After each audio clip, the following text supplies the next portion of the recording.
My name is Brian Leonard, and I am one of the kind of co-sponsors of this event here. This is our 5th year of doing the Mock Car Crash as well as the Substance Abuse Prevention Day. And what I wanted to do is just explain to you a little bit about what you're going to see here, and then we're going to let it happen. And then afterwards, the responders are going to take turns and explain in detail what they did during the crash.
Take you up here and run. We're gonna try to keep that roller over.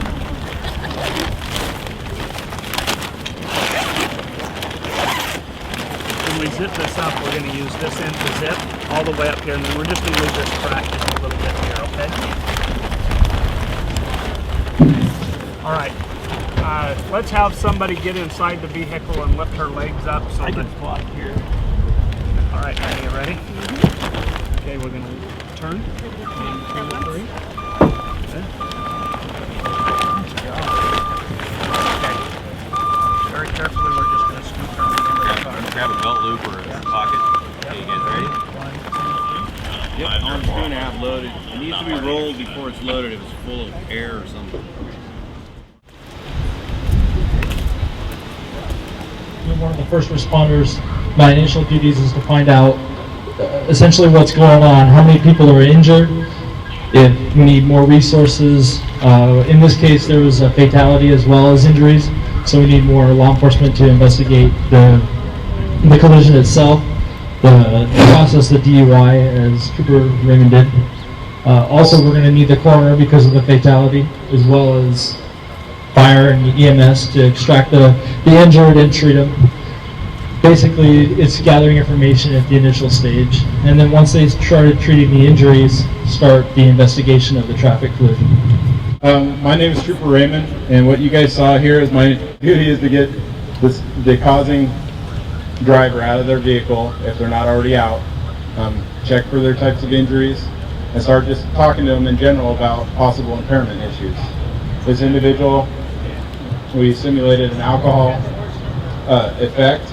I was able to bring her out here, and we run them through the basic 3 SFSTs, or standardized field Sergeant sobriety. Reed with the Sheriff's Office. Our part of this was more or less the investigation type role outside the DUI part. What we do, there are several things that we do in an investigation of this level when we have a fatality. We have some tools of the trade that we didn't have today just because we're lack of time. We have an instrument called the tolling station, which is basically a surveying tool. Go down the road, see DOT, whatever, surveying the road, big thing on a tripod. But what that does is allows us to collect evidence points within about 5 millimeters of accuracy. So we're able to document the scene pretty darn good.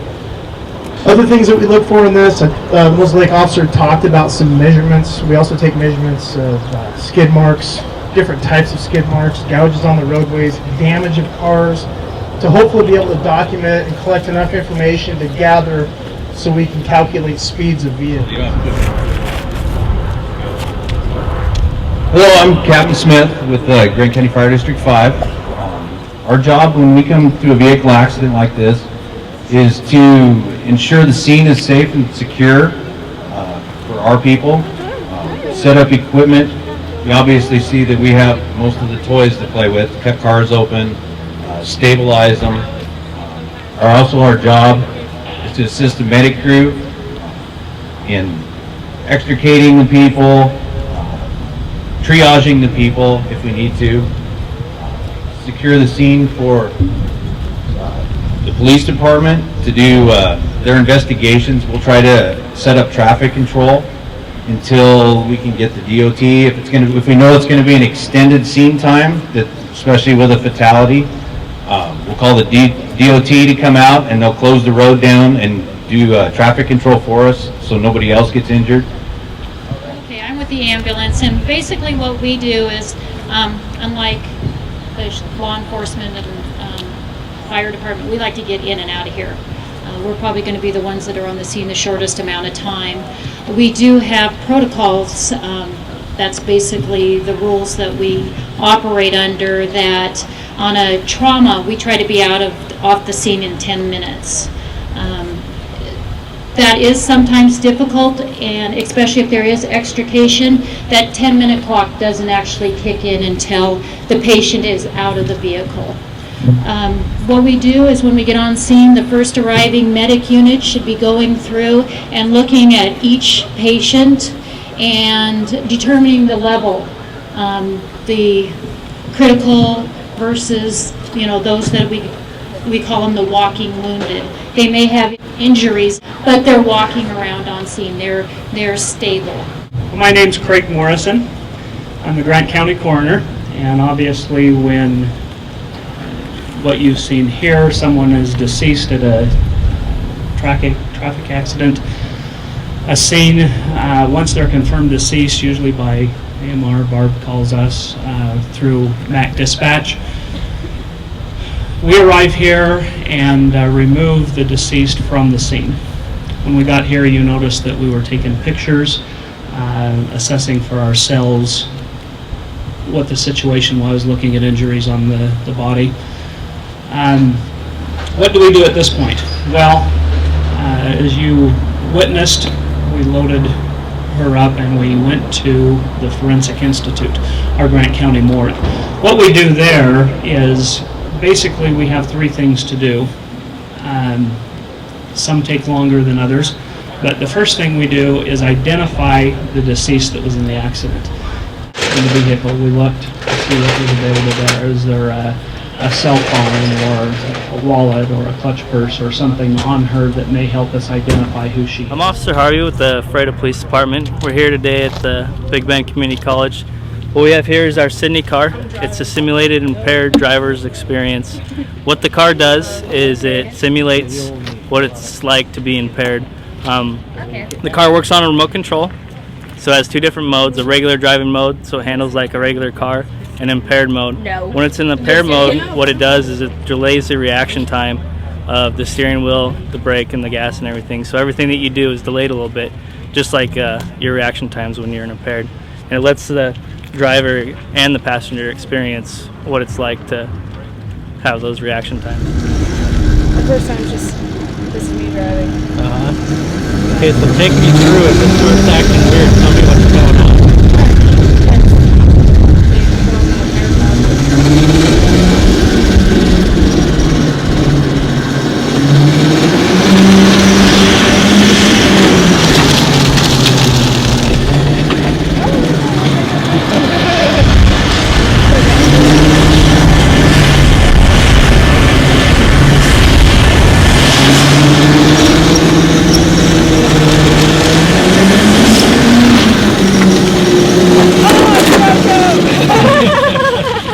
So your steering was, Yeah, a little out of it.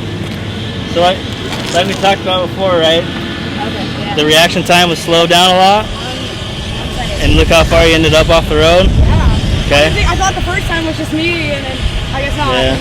How fast do you think you're going? As fast as this thing can go. 5 miles an hour is the top speed. So you were doing under that, and in just 1 second you ended up, you know, all the way over here. Imagine if you're going 30, 40, or 50 miles an hour, you'd probably be 5 or 6 lanes over, upside down, or in another car, right?